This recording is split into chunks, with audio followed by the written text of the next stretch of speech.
Alors une nouvelle vidéo dans laquelle on va s'appuyer sur la notion déjà abordée de PIB, le produit intérieur brut, pour montrer comment sont formés les revenus des agents économiques.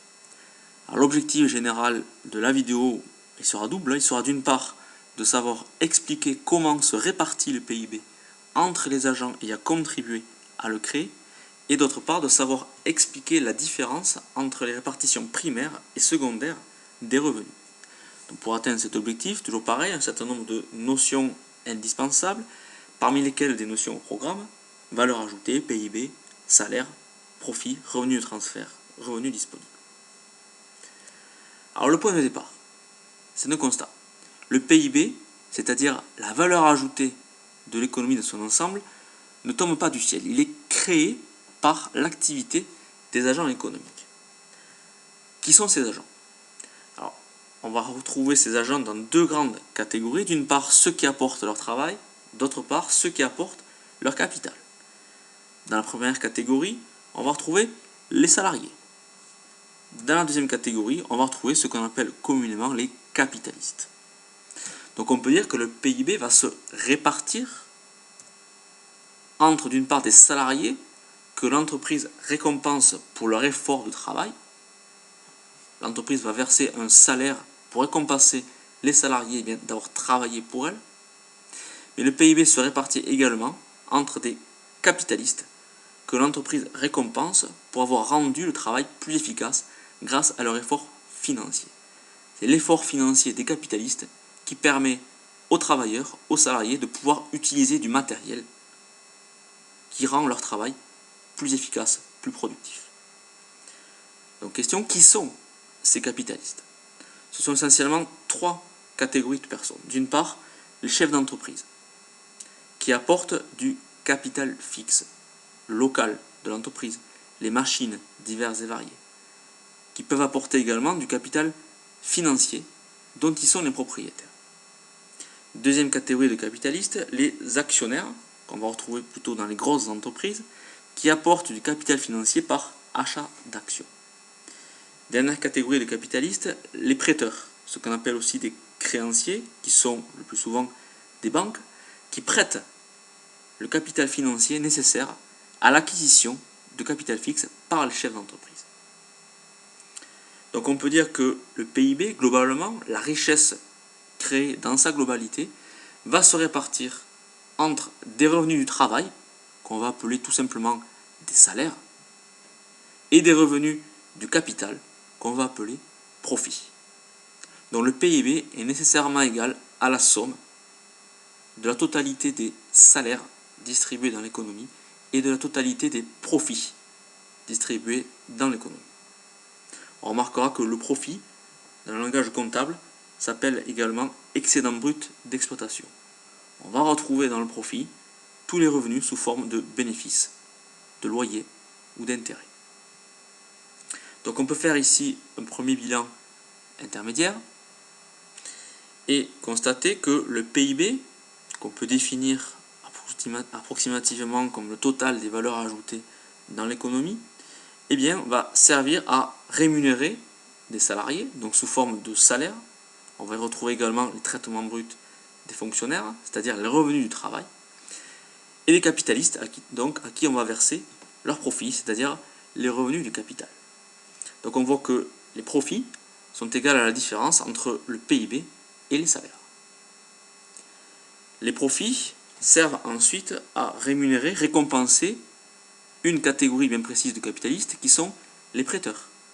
Effectivement, souvent, les chefs d'entreprise ne disposent pas des fonds suffisants pour pouvoir faire fonctionner leur entreprise et donc ils sont obligés d'emprunter, généralement à des banques. Eh bien, les profits servent à rémunérer le banquier qui a permis donc aux capitalistes, aux propriétaires de son entreprise, de développer son entreprise. L'autre partie des profits eh bien, sera distribuée sous forme de bénéfices aux propriétaires de l'entreprise. Donc on voit que les bénéfices sont égaux à la différence entre les profits et les intérêts. Ce qui permet de souligner donc que la notion de profit n'est pas exactement synonyme de celle de bénéfice. Ces bénéfices ensuite servent à récompenser les actionnaires. On est ici dans les grosses entreprises, qu'on appelle la rémunération des actionnaires est appelée dividendes. Les dividendes sont une partie des bénéfices de l'entreprise donc qui sont versés aux actionnaires. Et ce qui reste seront des bénéfices mis en réserve. Donc on voit que les bénéfices mis en réserve, ce qu'on appelle également l'épargne de l'entreprise, eh bien, sont égaux à la différence entre les bénéfices proprement dit et les dividendes versés aux actionnaires. Alors quelques précisions avant d'aller plus loin. Il faut savoir que les pouvoirs publics agissent, modifient cette répartition primaire des revenus, notamment en mettant en place des impôts sur la production. Donc les impôts sur la production viennent diminuer les profits.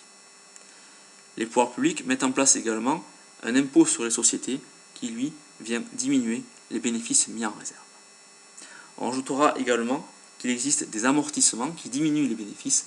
Les amortissements, eh bien, sont égaux à la dépréciation du capital, la perte de valeur des machines, la perte de valeur des bâtiments au fil du temps.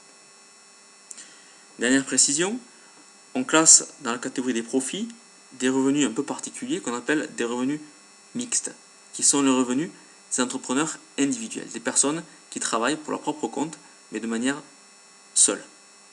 On aura certains agriculteurs, on aura certains artisans, tels qu'un électricien représenté ici.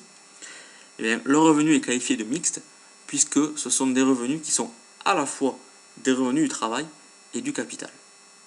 Effectivement, les entrepreneurs individuels sont propriétaires de leur entreprise, donc leur revenu eh bien, est lié à la propriété de capital, mais en même temps, s'ils obtiennent ce revenu, c'est grâce à leur travail. Donc ce revenu est aussi un revenu du travail.